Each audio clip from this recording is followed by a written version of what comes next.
पूर्णत्वाकडे जात आहेत याची मला आनंद आहे। ज्यामध्ये आपण एक मोठी मागणी केली होती की MIDCमध्ये मुलांना नोकऱ्या लागल्या पाहिजेत। त्या MIDCमध्येचं लकीर परिपत्रक तात्काळ काढलं गेलं।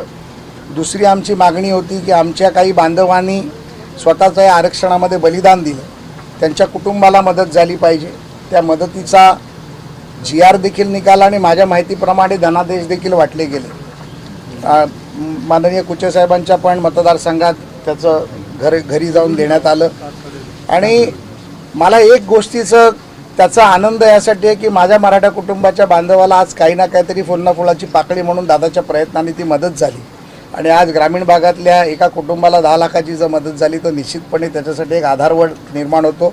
आणि आधारवड दादांच्या आशीर्वादाने आणि माननीय देवेंद्रजींच्या प्रयत्नांनी झाला याचा देखील मला आनंद आहे। त्यानंतर आमची मागणी होती की आम्ही SOP बनवावी आणि ती SOP दादांना दाखवूनच बनवली गेली। त्यामध्ये काही छोटे मोठे सुझाव सुचवले होते, ते 2 दिवसानंतर करून पुन्हा दादांकडे पाठवले गेले। हे सगळे कागदपत्र मी इथं आणलेले, ती SOP देखील दिली गेली। त्यानंतर हैदराबाद गॅझेटच्या माध्यमातून आपली कुणबी प्रमाणपत्र वाटली गेली होती, त्याचं व्हॅलिडेशन होत नव्हतं, त्यासाठी काही नियमावली आपण बनवायची होती।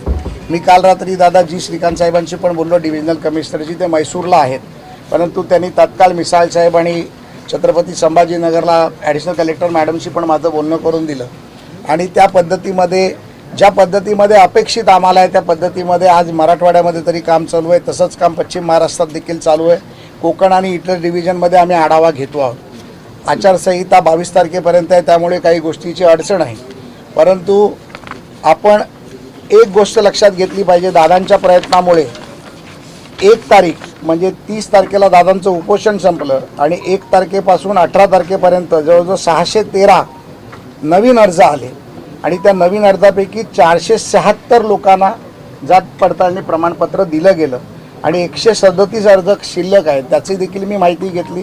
येणाऱ्या 3-4 दिवसात ते देखील अर्ज केले जातील। दादांची सर्वात मोठी मागणी होती की शिंदे समितीला पुन्हा 1 वर्ष मुदतवाढ द्यावी। ती शिंदे समितीची मुदतवाढ देखील आम्ही दिलेली आहे आणि त्यामध्ये शिंदे समितीला जे 58 लाख नोंदी मिळाल्या, त्या नोंदी जिल्हानिहाय, तालुकानिहाय, ग्रामपंचायतनिहाय आपण प्रत्येक ग्रामपंचायतीत त्या लावायच्या आहेत, त्याच्या दिवंडी पिटवायच्या आहेत। त्याची एक प्रत 58 लाख नोंदींचा एक त्याला आपण पेनड्राईव्ह नाही म्हणणार, त्यासाठी हार्ड डिस्कच द्यावी लागेल की हार्ड डिस्क दादांना द्यायची आहे आणि त्याच्या प्रिंटेड कॉपी देखील दादांना द्यायची आहे, जेणेकरून समाजाची लोक घराघरामध्ये गावागावामध्ये जाऊन एखादा जर व्यक्ती कोण आला नसेल, राहिला असेल, त्याला माहीत नसेल तर तो येऊन त्याचं नोंदणी प्रमाणपत्र घेऊन जाईल। ते देखील आपण केलं आहे।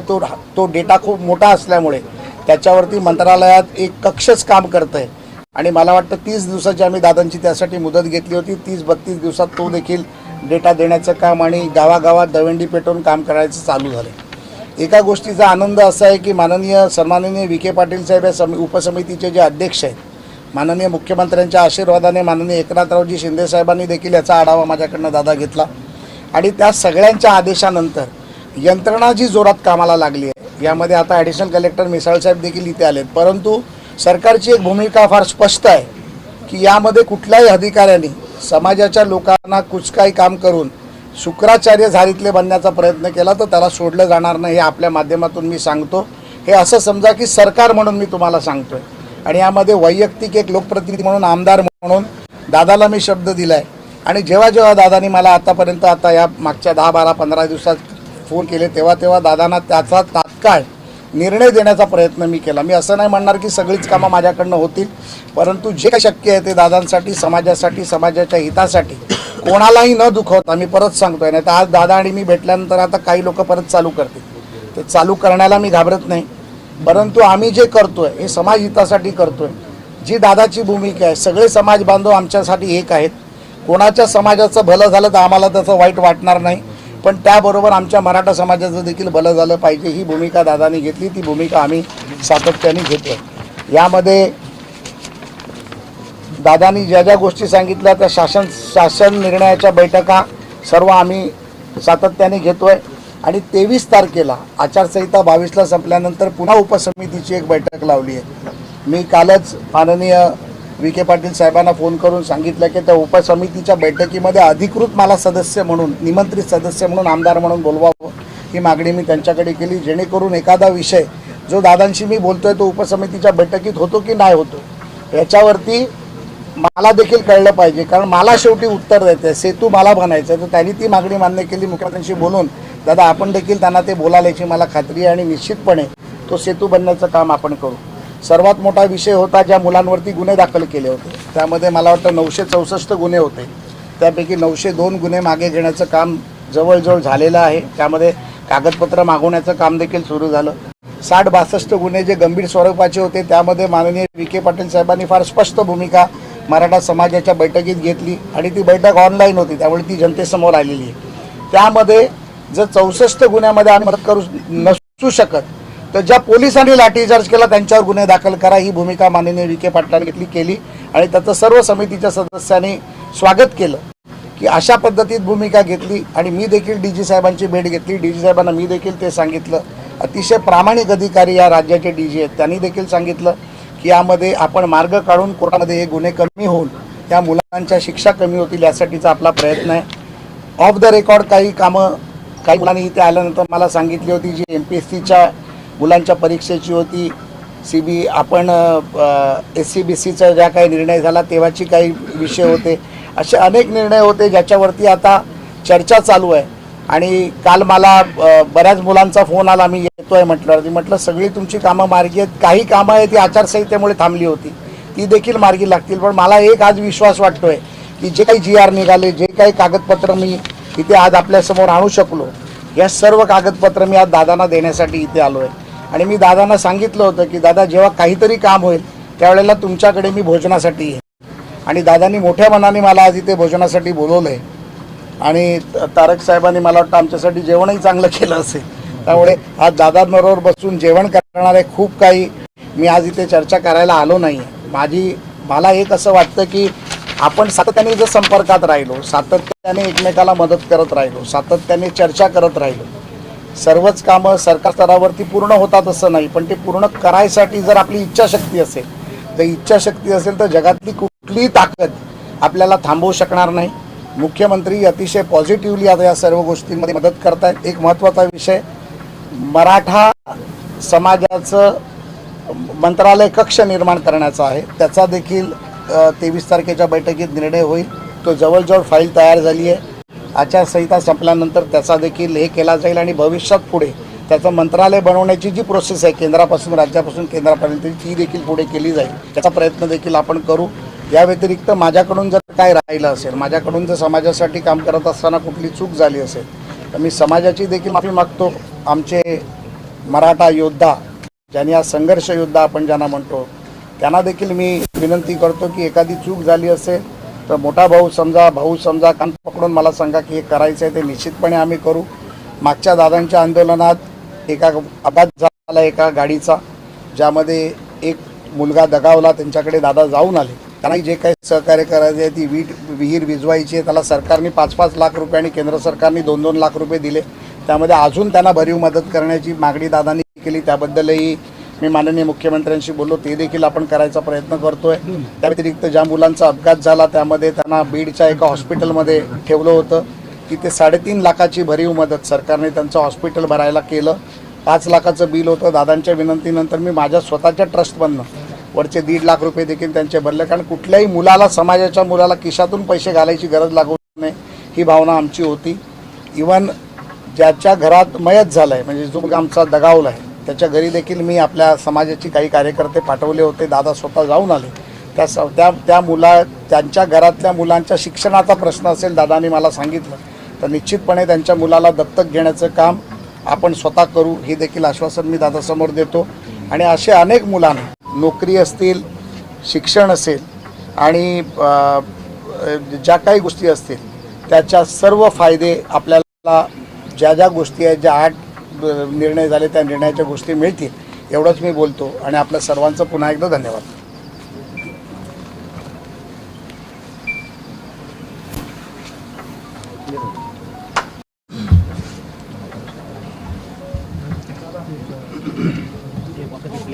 ये पॉज करके प्ले कर हे काढून घ्या. हे काढून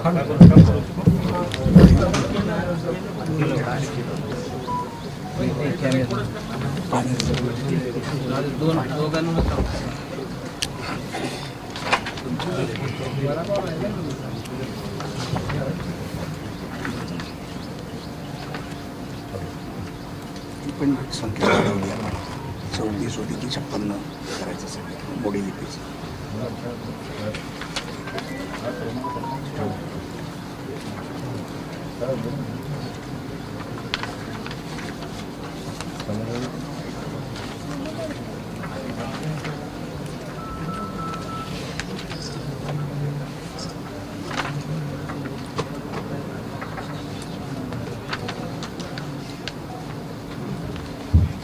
याच्यामध्ये एक महत्त्वाचा निर्णय आपण घेण्याचा, त्याच्यावरती आपण कायदेशीर सल्ला देखील घेतो आहोत 2 विषयांमध्ये. तो एक विषय माझा बोलायचा राहिला जो सातारा गॅझेटच्या बाबतीतला होता. सातारा गॅझेटच्या बाबतीत दादांची परवानगी घेऊन आम्ही ॲडव्होकेट जनरलला ते डॉक्युमेंट पाठवले आहेत. त्याच्यापैकी कुठेही जर आपण लागू केल्यानंतर हैदराबाद गॅझेटच्या विरोधात काही उपद्रवी लोक जी कोर्टात गेली आहेत जिथे आपला फायदा होऊ नये म्हणून, तर तिकडे त्याला काही परिणाम होणार नाही याचं ओपिनियन आपण मागितलं आहे. तेही आपल्याला 30 तारखेपर्यंत येणार आहे.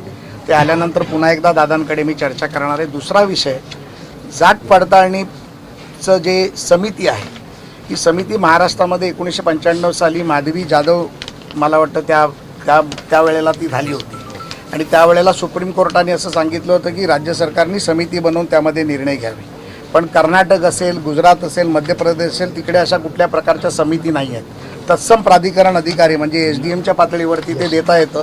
तर आपण त्याच्यामध्ये देखील सुप्रीम कोर्टामध्ये काय ॲफिडेविट केल्यानंतर आपली ही अट रद्द होऊन ही जी चक्री आहे ही कुठे बंद करता येईल यासाठी देखील आपण येणाऱ्या 3 महिन्यात प्रयत्न करतो आहे.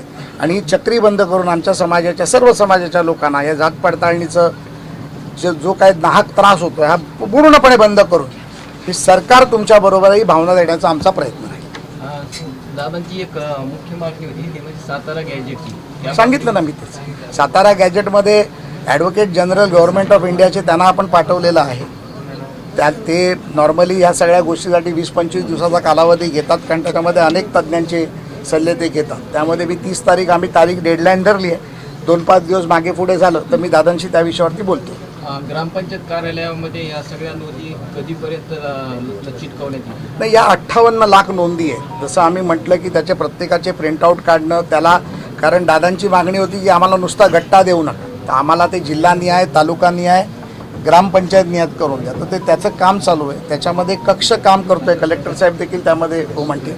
आपण डिव्हिजन ऑफिस वाईज सगळं सॅग्रिगेट करून देतो आहे. त्यामुळे ह्याच्या पुढे ज्यावेळेला त्या नोंदी येतील त्यावेळेला तुम्हाला माहिती असेल की आंतरवाली सराटीची जर ग्रामपंचायत आहे तर इथे किती नोंदी झाल्या आहेत, किती लोकांना मिळालं, किती लोकांना नाही मिळालं. मग त्या आता आपण एका गावामध्ये 700-800 घरं असतात. आपल्याला 1 मिनिटात माहिती पडतं की या घरात कोण आहे. एक मोटरसायकलवरनं माणूस पाठवला की त्याला सांगता अरे बाबा तुझी नोंद आली आहे, तू केलं का. तर या भावनेतून ते काम करायचं आपल्याला. ते 2-5 दिवस उशीर झाला तरी चालेल, पण ते एवढं भक्कम काम होईल की 58 लाख लोकांपर्यंत ते पोचून जाईल. आणि त्या 58 लाख लोकांचा फायदा होईल, त्याच्या बाकीच्या नातेवाईकांना देखील त्याचा भविष्यात फायदा केला जाईल. काय दिलं म्हणजे काय पाहताय तुम्ही? मी तर ज्या दिवशी आपण उपोषण स्थगित केलं त्याच दिवशी आपण सरकारचे मनापासून आभार मानले. कधी नव्हे ते पहिल्यांदाच असं वाटलं लाडभाऊच्या माध्यमातून की मुख्यमंत्री साहेब मराठा समाजाचं काम करायला लागले, म्हणजे देवेंद्र फडणवीस साहेब जे आहे ते सत्य बोलतो. त्याने काय होतं म्हणजे माझ्या समाजाचं कल्याण होईल, नसता मी पण दुटोपी भूमिकेत आहे काय होईल. विखे पाटील साहेबांनी या दोघांच्या मध्ये आहेत, लाडसाहेबाच्या आणि मुख्यमंत्री साहेबाच्या, न होणाऱ्या बऱ्याचशा गोष्टी करण्याचं काम कधीच मुख्यमंत्री साहेब करत नव्हते. ते यांच्या माध्यमातून मुख्यमंत्री साहेब करायला लागले. पूर्ण केलेत असं म्हणत नाही आहे मी, करायला लागलेत. म्हणजेच आमच्यासाठी ते एक आशादायी काम सुरू झालं आहे. आम्हाला पण मराठा समाजाला कुठंतरी आता आशा वाटायला लागली की नक्कीच काही दिवसात का होईना या सगळ्या मागण्या आपल्या कायमच्या तडीत जातील. आणि मी सांगताना सांगितलं होतं बाबा, हे आंदोलन आता 3 वर्ष पूर्ण होत आहे. या आंदोलनाला कुठेतरी एकदा तोडगा काढायचा. तुम्हाला द्यायचं आहेच ना, ते एकदाच द्या. तुम्ही उगाच 2 महिन्याला म्हणजे ते काय येड्यात काढल्यासारखं करायला नको. जसं की येड्यात काढल्यासारखं म्हणजे काय, आम्ही भोळे बाबले लोक आहेत, आम्ही तुमच्यावरती विश्वास ठेवायचा आणि ते येड्यात काढल्यासारखं होऊ नये. आंदोलन सुरू असलं त्या काळामध्ये यायचं आणि शासन निर्णय करायचे. आणि मग माणूस काय करतो, भोळ्या आशेनं माझ्या समाजाचं कल्याण झालं म्हणून आम्ही कुठंतरी उठतो. पण कुठंतरी एक बघा, आपण जे म्हणतो ना, एक रक्ताची माया असती, ती माया कुठंतरी गुंतलेली असते. म्हणून आपण आपला माणूस म्हणून चेहऱ्याकडे बघून विश्वास ठेवतो. आपण गावखेड्यात गरीब गावात शेतात वाढलेली लेकरं येतात, आपल्याला कुठंतरी आपला चेहरा दिसल्याच्या नंतर आपला आहे रक्तामासाचा म्हणून विश्वास ठेवायला लागतो. परंतु विखे पाटील साहेबांनी लाड साहेबांना दोघांना माझं सांगणं आहे की बाबा, तुमच्यामुळं आम्ही मुख्यमंत्री साहेबांवरती विश्वास ठेवला आहे. तो विश्वास सार्थ करण्यासाठी कामं पटापट करा. तुम्हाला काय 4 महिन्यांनी द्यायचंच आहे, 2 महिन्यांनी द्यायचंच आहे ना, आज पण द्यायचंच आहे. तर मग ते विश्वास संपादन करून घ्या. काय होतं मग ते लय रापिलं ना, म्हणजे राबिलं जर जास्त, तर ते माणसाला असं वाटतं याने लयच खस्ता खाऊन लयच नरड्याला आणून दिलं. जसं की म्हणजे उत्तर लगेच देतोय, जसं की तुम्ही मराठा समाजाला ओबीसी प्रमाणे सवलती लागू केल्या आणि सोयी सुविधासह, म्हणजे ही मराठा समाजासाठी खूप आनंददायी गोष्ट आहे की सुविधासहित तुम्ही पुरवले. ते बी शालेय याच्यापासून तुम्ही मागास प्रवर्गातल्या सगळ्या सोयी सवलती दिल्यात, शालेय शिक्षणाच्या दिल्यात, तुम्ही क्रीडा विभागाच्या पण दिल्या, तुम्ही तंत्र उच्च शिक्षणाच्या पण दिल्या, तुम्ही वैद्यकीय त्या पण दिल्यात, जो की चंद्रकांत दादाकडे हा विभाग येतो. कृषी, पशुसंवर्धन, दुग्ध या विभागाच्या पण सवलती आणि सोयी आणि सुविधा या पण तुम्ही मराठा समाजाच्या विद्यार्थ्यांना केल्या. त्यामुळे तुमचं कौतुक आहे. रोजगारात तुम्ही, उद्योजकतामध्ये तुम्ही जे आता नवीन नियोजनात सरकारच्या असत्या काही योजना, त्यासुद्धा मराठा समाजाला ओबीसी प्रमाणे सोयी सुविधा पण लागू केल्यात आणि सवलती पण केल्यात. त्या 3ही विषयात तुम्ही केल्यात. पण काय झालंय बरं का लाडसाहेब, तुम्ही सुविधा दिल्या, सरकार भार उचलणार आहे, गरीब लेकरांचं मराठ्यांचं कल्याण होणार आहे. तुम्ही JR काढलाय 5 जूनला, आज आहे 19 जून. शाळेत 100% आता आमच्याकडून फीस घेतली. म्हणजे आपण जे म्हणतो ना, गोड बोलून येड्यात काढल्यासारखं ना, ते नसावं. जर सरकार सांगतंय इथं की संबंधित प्रशासकीय विभागामार्फत योजनांची तात्काळ अंमलबजावणी करायची, मग अधिकारी मोठे झालेत का सरकारला अधिकारी बदनाम करणार आहेत, याचं उत्तर तरी मला एकदा द्या. सरकारमधलं आणि मराठ्यांमधलं प्रेम टिकू द्यायचं नाहीये असं काही उद्देश आहे का, ते तरी मला एकदा सांगा अधिकाऱ्यांनी. नसता सरकारने तरी सांगा की आम्ही तुम्हाला येड्यात काढायसाठी JR काढतोय. आम्हाला येड्यात नका काढू. तुम्ही जर एवढं मोठं मन करून ह्या गोष्टी दिल्यात, 15 तारखेपासून आज 19 पर्यंत 4 दिवस झाले, 100% मराठ्यांच्या पोराकडून फीस घेतली जाते. शाळेत जर आम्ही गेलो तर शाळेतले लोक म्हणायला लागले ते सरकारनं आम्हाला सांगितलेलं नाहीये. मग आता हे लाडभूच्या कानावरती ही गोष्ट पाहिजे. आता तुम्ही सुविधा दिल्या, पण जर फीसच 100% आमच्याकडून वसूल होणार असली आणि त्याच्यानंतर जर सोयी सवलती दिल्या असतील तर आम्ही पुस्तकं पण घेतले, आम्ही कपडे पण घेतले, आम्ही तुम्ही हॉस्टेल दिलं नाही म्हणून आम्ही खोल्या पण भाड्याने केल्या रूम मालकाच्या तिथं जाऊन. ही कळतंय तुम्हाला. ते तुमचा त्याशी जे फोन आला मला की मी ते सगळे कागदपत्र घेऊन येणार आहे, म्हणलं तेच घेऊन या. काय होईल मग त्याच्यातले तुमचे माझे संभ्रम नको, आता नकोय. मग तुम्ही सांगितलं की आता तुम्ही गरम होणार आहे की सरकारनं जर JR काढलं तर अधिकाऱ्याला काय प्रॉब्लेम आहे बा. कारण तुम्हाला एखाद्या ग्राउंड लेवलचं माहित नसेल हे काय चाललंय. प्रत्येक शाळावाला जेवढे विभाग आहेत 100% फीस घ्यायला लागली. आता वैद्यकीयमध्ये फीस बदणार सोपं नाही राहिलं. मग वैद्यकीयवाले आम्हाला, तंत्र शिक्षणावाले आम्हाला सुविधा आणि सोयी देत नाही आहेत, तोपर्यंत आम्ही काय करणार. शिक्षण व्हायला नको जायला. आम्ही गरीब असे येतं. आता तुम्ही त्याच प्रवाहात आलाय. मी आणखी तुम्हाला मोठेपणच देतो आणि देतच राहणार आहे. हे प्रेम टिकवायसाठी मी तुम्हाला सांगायलो. आणि तुम्हाला नाही सांगायचं तर सांगायचं कोणाला. मग अधिकाऱ्यांना शाळावाल्यांना या दोघांना मिळून मराठ्यांचा आणि देवेंद्र फडणवीसांचा पुन्हा संवाद होऊ द्यायचा नाहीये का? असा काही डाव आहे का? किंवा असं काही आहे का अधिकाऱ्यांनाच तुम्ही अंमलबजावणीचे तुमच्या विभागांना निर्देश दिले नाहीत म्हणून आम्हालाच येड्यात काढायचं काम आहे, असं काही आहे का? का प्रेम टिकू द्यायचं नाही हे तुमच्यापर्यंत नाही आहे माहिती. आता पोरांना काय वाटतं, गरिबांच्या पालकाला काय वाटतं, आपलं पोरग पटकून ॲडमिशन घ्या रे बाबा, कवा सुई सवलती लागायच्या तर जर ॲडमिशन गेलं तर पोराची 1 वर्ष व्हायला, मग ते 100% फीस द्यायला लागलं. मग आता आम्हाला सवलती कधी लागू होणार? आमच्याकडून 100% फीस घेतल्यावर, आम्ही 100% पुस्तकं सगळे घेतल्यावर, आम्ही खोल्या तिकडं भाड्याने केल्यावर, कारण खोल्या आता भाड्याने करताना अगोदर त्याला ॲडव्हान्स द्यावा लागतो, ते बघणं आलं. मग म्हणजे पुन्हा आमच्या नाल्याला फासच लागला. सरकारने तर एवढं मोठं काम केलं, एवढं मोठं, त्याची स्तुती राज्यात लय भयान होती. ही जी स्तुती होती ना राज्यात खूप मोठी होती की सरकारनं मराठ्यांना पहिल्यांदा एवढ्या मोठ्या सवलती दिल्यात देवेंद्र फडणवीस साहेबांनी, विखे पाटलांनी मध्यस्थी केली, लाड साहेबांनी दिल्यात त्यांना परत द्यायला लावा. आणि मग आता ह्या फीस जर आमच्या भरल्या असल्या तर तुम्ही माघार द्यायची ऑर्डर करा, आमचे लोक ऍडमिशन घेऊन टाकतील. नाही, मी दादा आता तेच सांगितलं. याच्यामध्ये 23 तारखेच्या बैठकीत हा विषय मी घेतो, म्हणजे तुमचा पहिल्या विषयाचंच उत्तर तुम्हाला देतो. ज्या संस्थांना हा GR गेला आहे आणि ज्या संस्था ह्या GRचं पालन करणार नाही त्यांच्यावरती कडक कारवाईचे निर्देश आम्ही देऊ.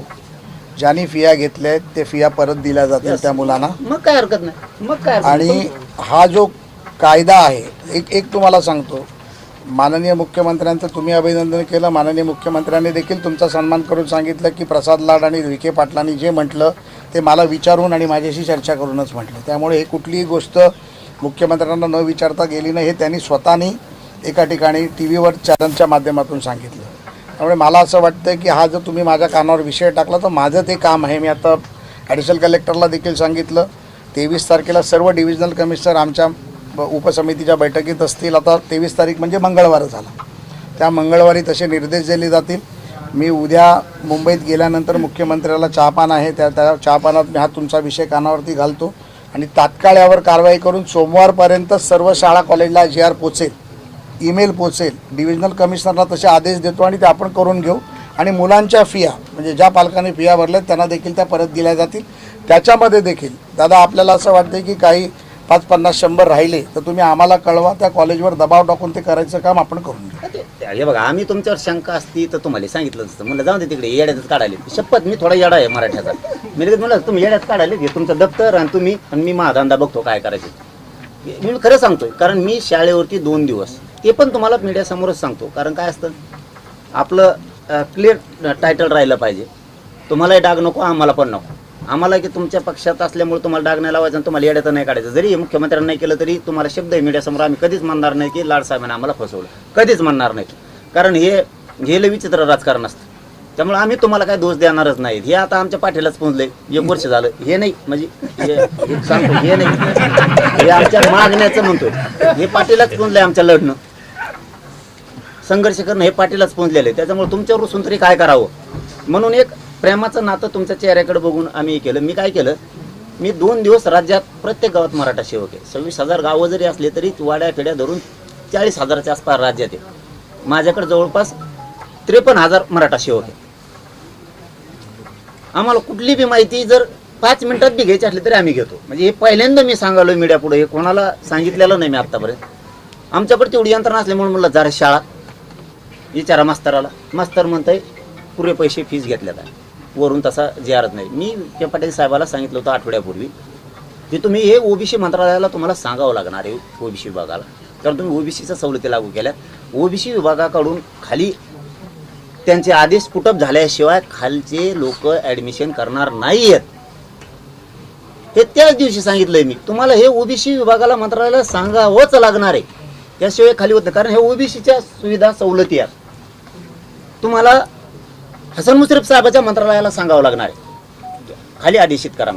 तुम्हाला चंद्रकांत दादांच्या यांना सांगावं लागणार आहे आणि दादाजी भुसे साहेबांच्या मंत्रालयाला सुद्धा सांगावं लागणार आहे की करा, तेव्हा हे कुठंतरी आमचं कडीला लागणार आहे.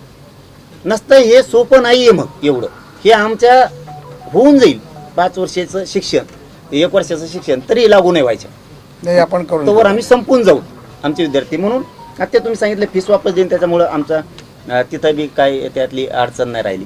फक्त आता ते सातारा संस्थांचा जे विषय राहिला ना तो लवकर मार्गी लावून घ्या. ते तो तुम्हाला म्हटलं दादा ना, आपण ते तुम्हाला विखे पाटील साहेबांनी देखील मागच्या आठवड्यात ते सांगितलं. एजीकडे ओपिनियनला पाठवलं आहे, त्यांनी 30 तारखेपर्यंतची वेळ घेतली आहे. आणि त्यांचं असं म्हणणं पडलं की बऱ्याच विषयावर याच्याची चर्चा, अभ्यास, अनेक लोकांची चर्चा करावी लागेल. ते आल्यानंतर तात्काळच आपल्याकडे पुन्हा एकदा विखे पाटील साहेबांनी आम्ही येऊ.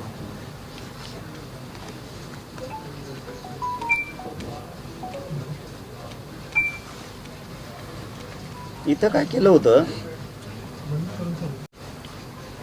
आपण मागणी केली होती मराठा आणि कुणबी मंत्रालय स्वतंत्र स्थापन करायचं.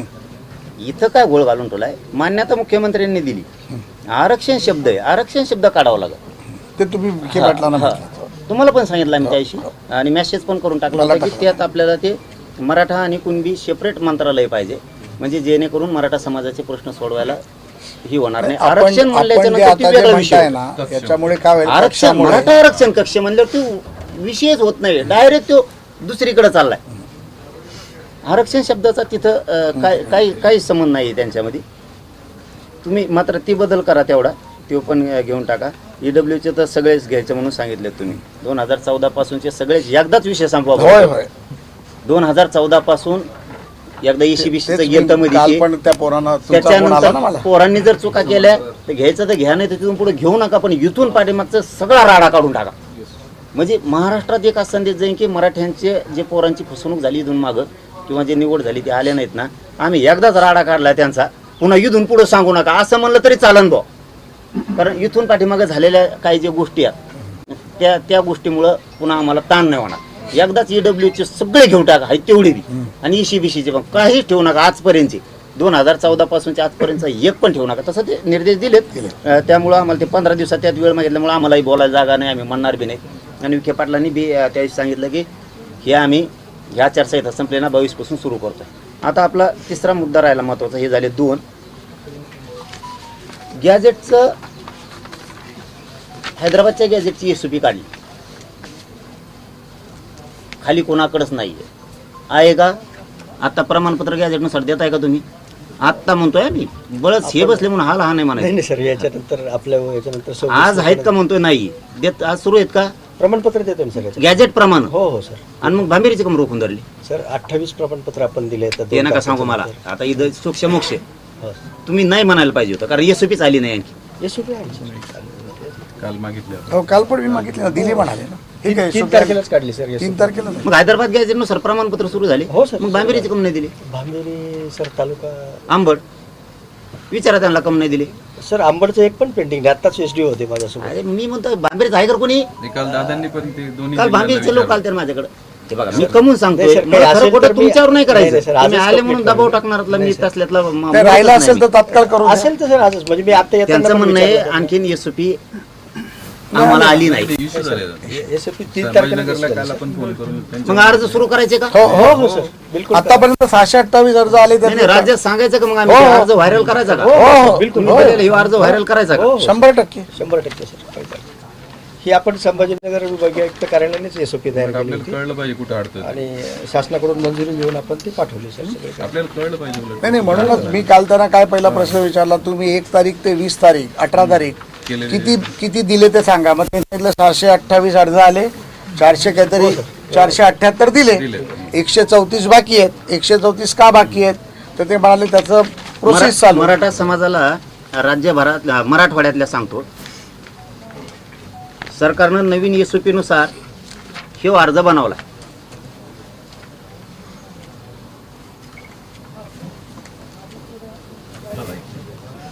या अर्जानुसार मराठवाड्यातल्या सगळ्या लोकांनी उद्यापासून अर्ज हैदराबाद गॅजेटच्या निर्णयानुसार द्यायला सुरुवात करा.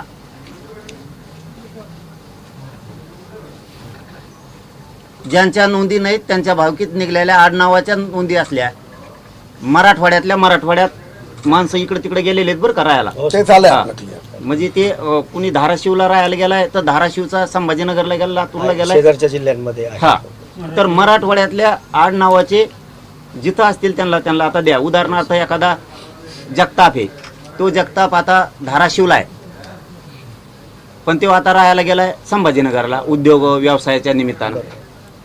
कुणी संभाजीनगरचा आहे तो पुण्याला गेलाय, कोणी संभाजीनगरचा नांदेडला गेलाय, हिंगोली परभणीत गेलाय, लातूरला गेलाय, बीडला गेलाय, जालन्यात गेलाय. तर मराठवाड्यातले माझ्या सगळ्या बांधवांना मला सांगणं आहे, मी लाडसाहेबासमोर सांगतोय, त्यांनी सांगितलं अर्ज करायचं. मी त्यांना विचारल्याशिवाय करायला सांगणार नव्हतो. मी हे मराठा समाजाला सांगितलं होतं. पण आज जाहीरपणाने सांगतो, आपण हे आम्ही सुद्धा आपल्या सोशल मीडियावरती सगळे व्हायरल करणार आहेत. यानुसार अर्ज करायला सुरुवात करा आणि ज्यांच्याकडे नोंदी नसतील त्यांनी शपथपत्र पण याच्यात दिलंय. ते शपथपत्र घेऊन त्या आधारे अर्ज करा. मग तिथून पुढे सांगूयात आपण सुद्धा की निघाले नाहीत म्हणून. आधीच आपण पण म्हणू शकत नाहीत की हैदराबाद गॅझेटनुसार कुणबी प्रमाणपत्र निघाले नाही असं म्हणू शकत नाही. हे मराठा समाजाने समजून घ्यावं. ही सुरुवात उद्यापासून आता करा, म्हणजे हा प्रश्न आता हैदराबादचा मार्गी लागलायच. याचा अर्थ असाच आहे, आता USP-नुसार आणि अर्जानुसार तुम्ही कुणबी प्रमाणपत्र द्यायला म्हणजे हा विषय मार्गी लागला. आता विषय सातारा संस्थांचा चालला होता आपला, तर त्यांनी सांगितलं की आता आम्ही ते मागून घेतलंय आणि अभ्यासाला चालवलंय. कोल्हापूरचं आपल्याकडनं आज मी घेऊन जाणार ठीक, आहे. कोल्हापूरचं पण ते मार्गी लागतंय. आपण जे छत्रपतींकडनं जे घेतलं हा. त्याचं मला कागदपत्र तुम्ही दिले, मग मी ते 23च्या बैठकीत ठेवतो. म्हणजे आज 3 विषय मार्गी लागले असं मी समजतो. आज पहिला म्हणजे सरकारनं आपल्या देवेंद्र फडणवीस साहेबांनी, विखे पाटलांनी आणि मध्यस्थी लाडभवनी केली. मला वाटतं ही गोड जे म्हणलं जातं ना, ही गोड शेवटपर्यंत जावा. त्रास होणार आहे हे पण लक्षात असू द्या, त्रास होणार आहे. तुमचं ते क्षेत्र वेगळं होतं, हे क्षेत्र वेगळं आहे. पण एक मन आहे पूर्वीची, बिनकामाच्या लोकात वेळ बर्बाद करायचा नाही अशी एक श्रीमंतात मन आहे. आपल्या आपल्या लेवलच्या लोकात आपण वेळ द्यायचा, वेळ बर्बाद नाही करायचा. आणि मी नेमकं त्याच्या उलट करतोय. मी गरीब लोकात टाइम देतो, तिथं वेळ बर्बाद करतो. कारण मोठा करणाराच ते आहे, तुम्हाला आम्हाला सगळ्याला. ती मन तुम्हाला मोडायची. आपण म्हणतो ना, तुम्हालाही कोणी म्हणत असतं काय पळवतो रे, त्यांच्यात पुढे टाइम वेस्ट करतो रे, म्हणजे एक चर्चा असते ती. पण खरे हेच देव असते गरीब. यांच्यात जितकं जातो ना लगेच ह्याच लोकात खरं देव पण असतं गरीबात. त्याच्यामुळं तुम्हाला हे आता लय त्रास होणार आहे. मध्यस्थीचा त्रास एवढा होणार आहे तुम्हाला नाही झाला. फुकट निवडून आलात तुम्ही, ही खूप त्रास होणार आहे.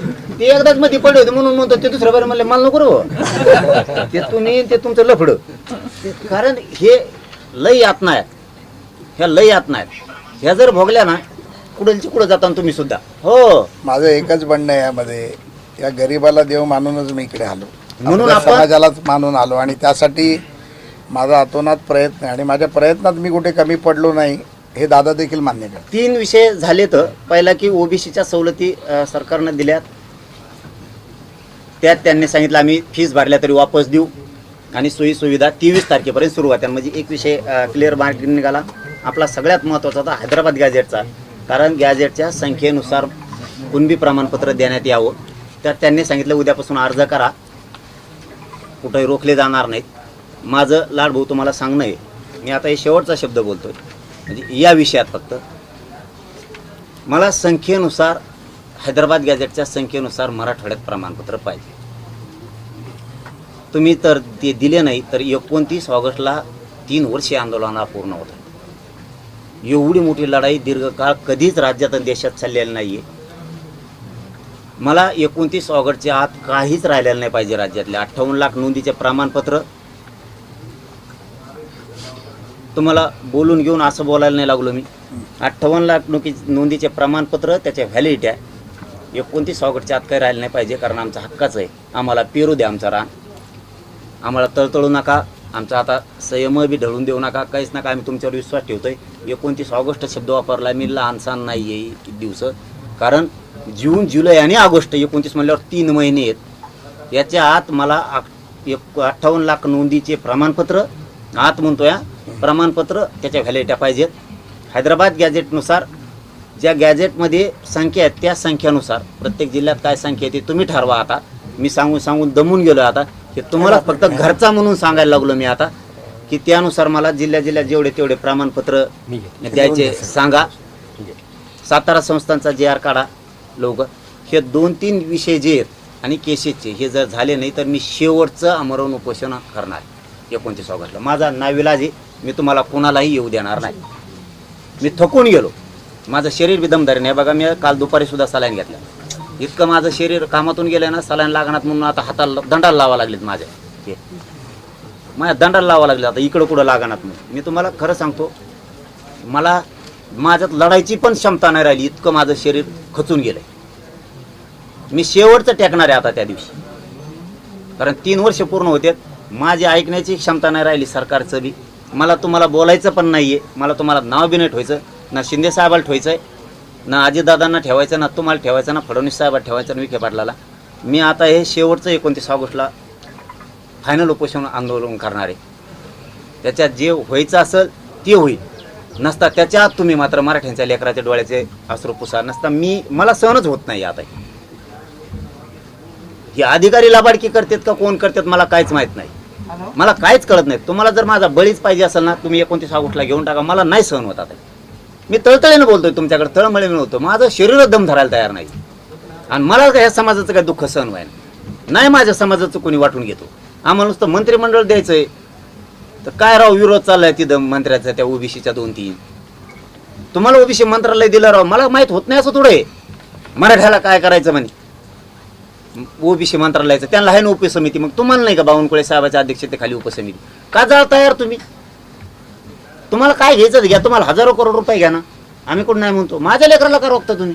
आम्हाला नाही का अधिकार प्राप्त?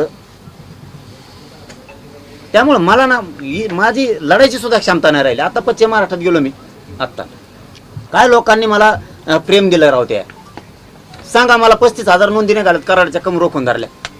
कमवून सांगा, द्या उत्तर मला त्याचं. मी संतोष पाटील साहेबाला बोललो, कलेक्टर साहेबाला, मॅडमला बोललो, विभागीय आयुक्तांना, देतो उद्या. 8 दिवस उलटून गेले, कधी का देणार नाहीत राव तुम्ही? आमचे ऍडमिशन आहेत राव. ते आता आवश्याचे लोक आलेत कुठे रे? चाकूरचे, लातूर. 7 महिने झाले नोंदी सापडले, दाखवू द्या, बघू द्या, लाड बोल बघू द्या. मी किती तळमळीन करतोय का, मी सरकारला कमवून बोलतोय का मुद्दाम बोलतोय? मुडीचे आहेत राव, या मुडीच्या तरी द्या ना, मुडी लिपीच्या तरी देणार राव तुम्ही. कशाला लोक मारता राव? मुडी लिपीच्या व्हॉट्सअप कर आहे ना मुडी लिपी. काय करतोय राव तहसीलदार देव? काय करतोय ते कलेक्टर? हा तुम्ही आमचा 7-12 नाही समजा, आम्हाला चमच्याभर माती देऊ नका, चमच्याभर देऊ नका आम्हाला. दुसऱ्याची ओबीसीची अजिबात आमचा त्यांचं एवढं सुद्धा काढू नको आम्हाला. या आमच्या नोंदी तर देणार ना तुम्ही आम्हाला? का हे भाषा येते का आम्हाला? आता सांगा तुम्ही, आम्ही लिहिलं घे कमून अन्याय करता राव आमच्यावर.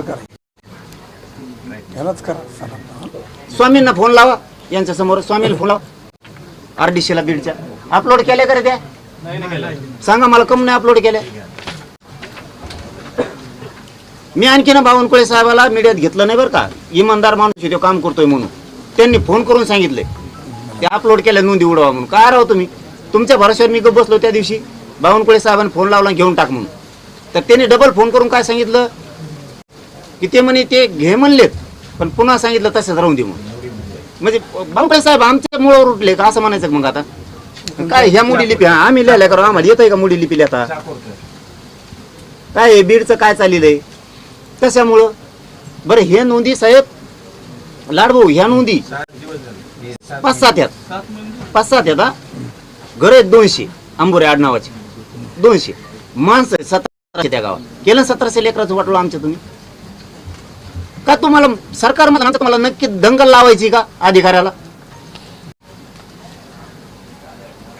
किंवा देवेंद्र फडणवीस साहेब जर प्रेम दाखवत असले मराठ्यावर, तुम्हाला दिसून द्यायचं नाही का? असं काही आहे का? मग आमचा उपसमितीचा अध्यक्ष विखे पाटील साहेबांनी कोणत्या ओबीसीची नोंद उडा म्हणून सांगितली? गाव असं वागायला लागले मग बावनकुळे साहेब. बावनकुळे साहेबाला साहेबच म्हणतोय मी आणखीन बी, कारण त्यांनी 2-3 कामं समाजातले चांगले केले. त्यांच्याशी तुमचं बोलणं आलं तर मी बोललो, ते म्हणाले बिलकुल माझे असे आदेश नाहीत, मी तात्काळ तुमच्याशी बोलणार. काय वाटलं करायचंय? मी तरीही त्यांना माझ्याकडे त्यांचं पत्र आलंय तरी मी ते व्हायरल केलं नाही, करणार नाही. का की मला त्या माणसाला आणखीन बदनाम नाही करायचं. मला वाटतं तो माणूस चांगला जातपात बघणारा नाहीये, हे पहिल्यांदा मीडिया समोर बोलणार आहे मी. पण वाटलं होत असलं मला समाजापेक्षा मोठं कोण, तुमचं वाटलं होत असलं तर मी का बघाव? कोणचा मराठा मानतो मग मी तुम्हाला? मी जर तुम्हाला मराठा म्हणून मानतो आणि इथं बोलवतोय आणि तुमचं माझ्या डोळ्यात एक वाटलं व्हायला लागलं कोणचा मराठा आहे हो मी कसं बघू राव?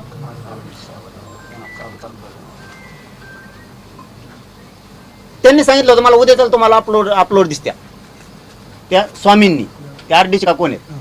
ही काय परिस्थिती आहे सरकारला? फडणवीस साहेब तुम्ही भयानात का? मग असा अर्थ काढू का मी माझ्या मीडियाच्या माझ्या बाईटमध्ये नंतर? चांगलं नाही ना हे वागणूक. सगळीकडच्या नोंदी स्टॉप करून ठेवल्यात. फक्त अधिकारी तुम्हाला भेणं सांगतायत. खरं सांगतोय तुम्हाला मी, तुम्हाला भेणं सांगतात एक नाही राहील. ही एवढी दशा आहे. आता का दाखवायला लागतो मी असं हे? तुम्ही आम्हाला कुठंतरी इमानदार वाटलात, कुठंतरी इमानदार वाटलात म्हणून आम्ही ह्या गोष्टी तुम्हाला दाखवायला लागलो. सत्यताच दाखवायला, नाही तर सत्य दाखवायची आम्हाला गरज नव्हती. का की आम्हाला माहित होतं सरकार आम्हाला फसवितायचं. आता कुठं वाटायला लागलं नाही फसवीत, म्हणून आम्ही तुम्हाला दाखवायला लागलो. काय खोटं दाखवलं याच्यातलं तुम्हाला सांगतो. 35,000 नोंदी कराडच्या नाही दिल्या.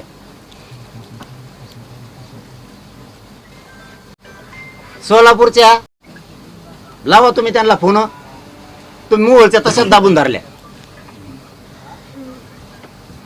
पूर्ण माळशिरसच्या दाबून धरल्या, उत्तर सोलापूरच्या दाबून धरल्या. का? आम्हाला वरून आदेश नाहीत. यायला आदेश काय? हे काय राव? मग आम्हाला एरत काढायला मग काय? अधिकारी असं का बोलतो आम्हाला वरून आदेश नाहीत? तुम्ही का सरकारवर ढकलीता? अधिकारी कमवून ढकलीता. आणि प्रत्यक्ष जेवढी चर्चा होती म्हणून फोनवर तुम्हाला आम्ही सांगितलं की तुम्ही या. तुम्ही म्हणलं मग जेवायला येतो म्हणलं या, कारण अंतरवाली सगळं मार्केट येतो. तुम्ही आमचे नाहीत काय? ही सगळीकडे परिस्थिती हीच आहे. आपल्या ह्याचं ना नोंदींचं. बीडच्या, हा वडवणीच्या. हा नमस्कार, प्रसाद लाड बोलतो. हो, त्या नोंदींचा काय विषय आहे? तुम्हाला सांगितलं होतं ना बावनकुळे साहेबांनी फोन करून करा म्हणून. तर तुम्ही कशाला बदनाम करता उगाच त्या चांगल्या माणसाला?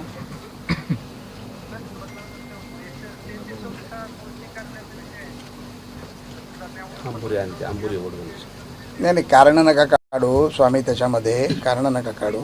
सरकार जेव्हा सांगतं नोटिफिकेशन काढतं तर तुम्ही सरकारपेक्षा मोठे आहेत का? तर तसं मला सांगा मी सरकारपेक्षा मोठा आहे म्हणून. बिलकुल असं वागू नका ज्याच्यामुळे मंत्री बदनाम होतील. जो बावनकुळे साहेबांबद्दल मनोजदादा चांगलं बोलत आहेत, त्यांच्याशी फोनवर बोलले, मी स्वतः फोन जोडून दिला. मग त्यानंतर तुम्ही फोन आल्यानंतर तुम्हाला परत कोणाचा फोन आला का करू नको म्हणून? नाही. तहसीलदार काय तुमच्यापेक्षा मोठा आहे का? मागून घ्या ना पत्र त्याच्याकडनं. आज मी निघेपर्यंत पत्र मागून घ्या त्याच्याकडनं आणि मला कळवा. म्हणजे मला ते काय सांगितलं, तहसीलदाराकडून महेंद्रकर काहीतरी तहसीलदार त्यांच्याकडून पत्र मागून घेतो. हो, त्यांनी दिलं. 8 दिवसात पत्र येत नाही म्हणून सांगितलं त्याला. आता मला नंबर पाठवून ठेव. बरं, आता बावनकुळे साहेबाची परिस्थिती काय व्हायला लागली? त्यांनी एक 2-4 कामं समाजाच्या मागचे शेतकऱ्यांचे केल्यामुळं मराठा समाजाचे एक वर्ग व्हायला लागला त्यांना. मी आहे ते बोलतोय, मला राजकारण नाही करायचं. ज्याचं नाव व्हायला लागलं त्याचं नावच व्हायला लागलं म्हणतोय. दादा भुसे साहेब काम करायला लागले त्यांचं नाव व्हायला लागलं. शंभूराज साहेब काम करायला नाव व्हायला लागलं. आता तुमचं नाव व्हायला लागलंय. नाही, रिअल आहे, विनोद नाही, हे रिअल आहे. मग आता बदनाम करायचं का? तुम्हाला सांगतो ही खरी परिस्थिती काय. जे म्हणलं जातं ना मीडियात, मनोज जरांगे पाटलाकडे डबल लोक येत नाहीत मंत्री आलेले. काय येत नाही त्याचे कारण अधिकारी हे काम करीत नाहीत, मग ते डबल येतच नाही. ते म्हणते त्याला जाऊन काय उत्तर देतात?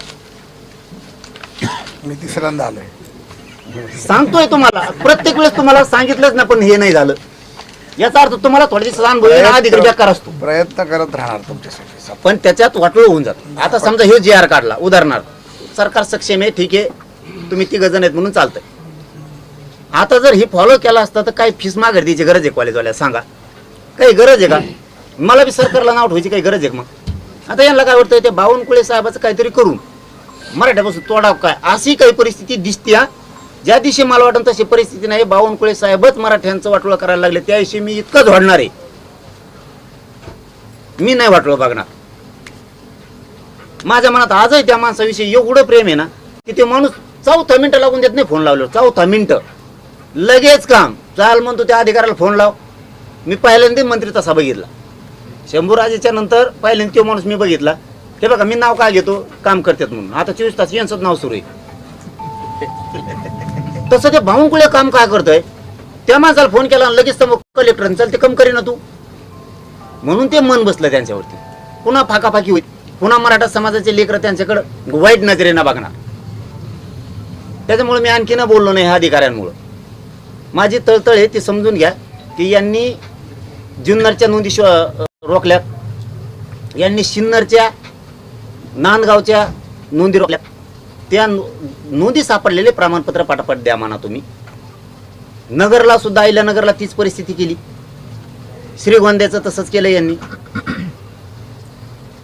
यांनी अलीकडून जामखेड पातळी त्याच्यातच केलं. शेवगाव तर एवढे हालचाली आहेत. बरं आता हे सरकारने दिल्यात ना, सरकारचं नाव होईना 58 लाख नोंदी. यांचं काय चाललंय बापाचं? यांना काय गरज आहे? सापडली नोंद हे तो प्रमाणपत्र आणि चल लगेच व्हॅलिडिटी होईल. सापडली ना नोंद नाही सापडल्यावर देऊ नका म्हणतो राव आम्ही. याच्यापेक्षा काय पाहिजे तुम्हाला? आता गॅजेटनुसार अर्ज केलाय, काय अधिकारी मुद्दाम करणार? त्या लातूरला तर एवढी परेशानी चाललेली, नांदेडला आणि लातूरला. हे आता 7 महिन्यापासून नोंदी घेऊन हिंडत आहेत. ते जरा तात्काळ करा.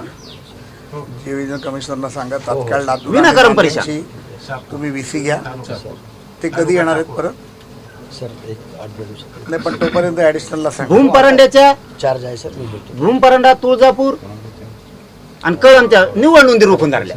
नाही दादा, मी आता काहीच काय कारण करतो, मराठवाड्याचा जो विषय आहे त्या ॲडिशनल कलेक्टर मॅडमला मी जाताना भेटतो. त्या थांबल्या आहेत माझ्यासाठी. 4 वाजता मी त्यांना बोललो मी येतो. हे जे भूमपरांडा, लातूर, नांदेड या सगळ्या विषयाची तात्काळ VC घ्या आणि तुम्ही याचं विखे पाटील साहेबांना पण इमिजिएटली तुम्ही रिपोर्ट करा आणि डॉटेडवरती मलाही रिपोर्ट करा. म्हणजे मी माननीय मुख्यमंत्र्यांना आणि शिंदे साहेबांना दोघांना याच्याबद्दलची माहिती देतो. 23च्या बैठकीत तोपर्यंत म्हणजे आता आज शुक्रवार आहे, तुम्हाला शनिवार, रविवार, सोमवार आहे. मला तुम्ही सोमवारपर्यंत संध्याकाळपर्यंत सगळं फॅक्ट मिसळच्या मला परत द्या.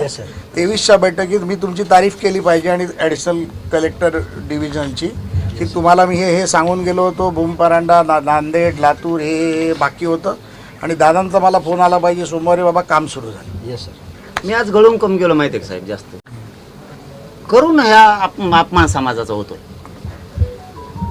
त्यामुळे एवढा आम्ही करून पण उपयोग होत नाही ना RDC साहेब त्याचा. आज मुख्यमंत्री एवढ्या मी एवढं चांगल्या रक्त भावनेने जाळीतो राव या समाजाच्या लेकरासाठी. तुम्ही असून देत नाहीत म्हणल्याच्या नंतर मी म्हणतो, मी पहिल्यांदा शब्द वापरला, उगाच समाजाचं संयम ढळण असं नकोच करू.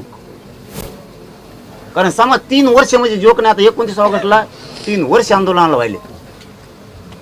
3 वर्षात जर आमचं काम आम्ही होईना. याच्यामध्ये प्रयत्न करतो की मुख्यमंत्र्यांबद्दलची जी काय चुकीचा समज होता तो दूर झाला. दादानेही तो मान्य केला आणि मग केल्यानंतर जे केलंय ते द्या ना, जे नाही केलं ते सांगाय नाही झालंय. आणि तुम्हाला अडचण आली ना, तुम्हाला मंत्री महोदयांशी बोलायला कदाचित अडचण येते, बॅरिगेट्स येतात, माझ्याशी बोला.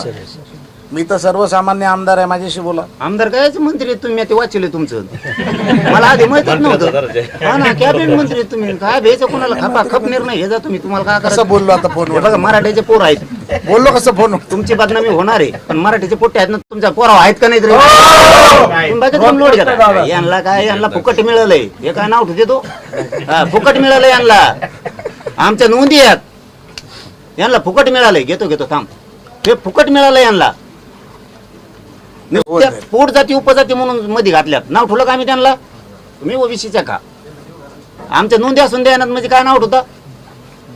असले माईकवरचे हिरो लई आहेत. सरकारला तेवढं पण कळू नाही का माईकवरचे हिरो जवळ धरायचे का कोण धरायचे? इथं ग्राउंडवर काम करावं लागतं. पुढे मीडियात येऊन बाहेर दिले आणि त्याचं सरकार ऐकत राहणार म्हणल्यावर तर मग अवघड झालं. मग आमच्याकडे 1 लाख पोरं तयार करतो नुसते मीडियात बोलणारीच आम्ही. तसं जर सरकार देणार असलं तर असं फसवीच नको. लय मोठा समाज, लय मोठा गट हे येऊ. एकदा जर मन जिंकून घेतला ना, काहीच गरज नाही. आम्हाला नाही काही गरज म्हणतो मी. दरवेळेस तीच तळतळ सांगतो. मी 29 ऑगस्ट फायनल करणार आहे. पाहिजेच तुम्हाला बळी तर घेऊन टाका, पण मला काय समज धक्का ना आता. कारण माझं शरीर ना किती वेळेस लढू राहू मी. इतके तळतळ करत होते. आता मी विदर्भ याच्यात गेलो, पश्चिम महाराष्ट्रातले लोक भयान तळतळ करत होते की आमच्या नोंदी सापडल्यात भाऊ, देणार. मग पोरग MBBS ला लागलं. दुसरं म्हणतंय मी शेतकरी आहे, मला फक्त 15 गुंठे जमीन आहे. कारण तिकडे जमीन थोड्या 15 गुंठे. मग आता कुटुंब चालू का काय करू? मला 3 लेकरं आहेत. 2 पुण्याला कंपनीत आहेत, 1 पोरगी लागली. पण व्हॅलिटीज द्या ना. ॲडमिशन जर रद्द झालं तर 20 लाख कुठून भरू? कारण 1 कोटी रुपये लागतात आता MBBS. असून झालं वाटलं आमचं. मी म्हणतो कमवून करता हे म्हणणं आहे. तुम्ही त्यांना भेऊ नका कुणाला. त्याने दबाव आणला म्हणून भ्यायची काही गरज नाही कोणाला. तुम्हाला काय पाहिजे तर घ्या म्हणा आणि वळवळ करू नका. एवढं काही सोपं नाही. सगळे खंबीर आहेत सगळ्याला, सगळे खंबीर आहेत सगळ्याला. हे सगळे जर विषय लवकर मार्गी निघले ना, करून टाकू दादा. काहीच गरज नाही आम्हाला सुद्धा कोणत्याच गोष्टीची.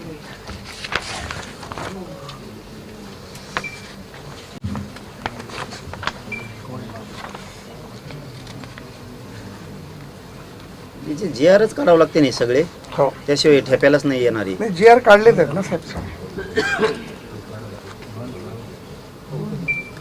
केसेस मध्ये ना पोलीसच आयो आहे. कुंकडचे कुंकड भरलेले त्यांनी, त्यात तेच आयो आहे.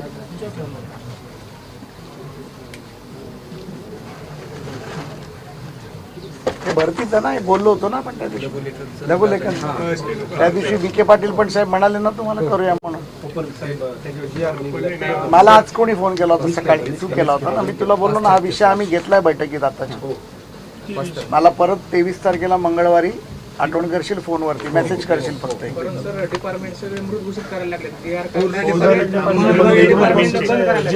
अरे एक जण सांगा ना तर चढा नुसता गोंधळचा असतो तुमचा का व्हावी. कोर्स सुरू आहे. सरकार अमृत योजनेखाली 6,000 रुपये देते, म्हणजे प्रोत्साहन देते आणि दुसऱ्या बाजूला मृत घोषित करते. महसूलमध्ये, मंत्रालयामध्ये आणि कोर्टामध्ये जवळपास 5,500 पेक्षा जास्त पदं रिक्त आहेत आणि ह्याची गरज आहे. ही मुलांना ते आपलं ठरलं ना MPSCच्या माध्यमातून ती घ्यायची. परंतु बरोबर तू परवाच्या दिवशी ना आपण विखे पाटील तुम्ही तू होता ना बरोबर बाळा. हा 5 जूनला GR आला त्याचा. तू एक काम कर, मला मंगळवारी तू आठवण कर 23ला. मी 23ला तो विषय काढतो, त्याच्यानंतर मी तुला बोलवून घेतो मुंबई. आपण हे असं सगळं होत नाही. मी तुला मंत्री महोदयांकडे घेऊन जातो. तू मी आपण महसूल मंत्री आपण एक बैठक करून टाकू. चालेल ठीक. येणाऱ्या आठवड्यातच करून टाकू. हे ठेवा सांभाळून. EWS मध्ये निवड झालेली घेतलं नाही तर EWS सगळाच विषय मार्ग काढून टाका. नाही तू सगळाच सांगितलं ना, तुम्हाला मार्गी लेखीच काढून दिलाय काढून. सगळं त्याच्यामध्ये EWSच्या विषयामध्ये लेखीच दिलंय सगळ्यात. याचं शिडको मध्ये जातं कारण ती EWS मधून भरती जातात त्यावेळेस. हो. मी सिडकोचे आता नवीन MD आले, त्यांच्याशी बोलून घेतो. लगेच तुझा नंबर बाळा याच्यावर लिहून दे.